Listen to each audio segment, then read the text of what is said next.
Hey everyone, just going to run you through today's sixth day of squatting every day and doing the high bar again like I was yesterday. The grip's out wide.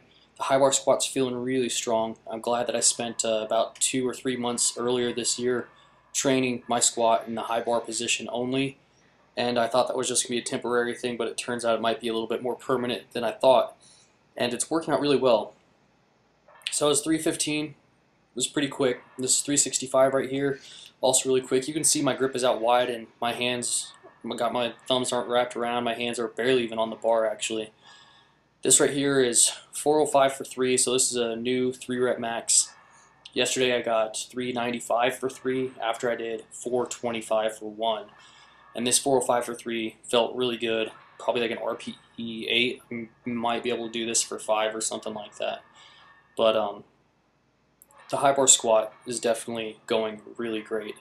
And my piece of advice is if you're experiencing some sort of pain or discomfort when you're doing a movement, like I was with my elbows, for example, just play around with your technique, play around with your positioning, find what works for you so you can train around that pain, continue to get stronger. I mean, I could just as easily take 2 weeks off of training so I could heal up and then go right back to low bar squatting and just get re-injured again.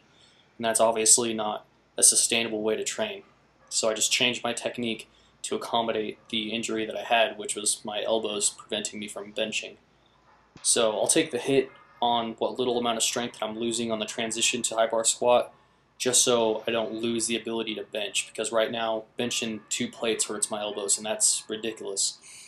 Here I've got 500 for 3.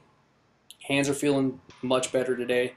It's been about a week since I tore off like 4 calluses, so been able to come back to pulling today and got some pretty good results. The 500 for 3 after all that squatting, and on the 6th day of squatting in a row, mind you, felt really strong for being 500 for 3. My best 3 rep max I think is 515 for 3, so that's really good.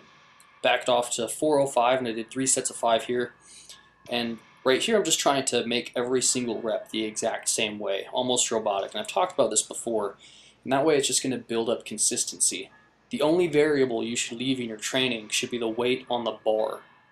That should be the only variable in your training. You can make your performance consistent, where you place your feet, where you place your hands, how much breaths you take before you pull or anything like that.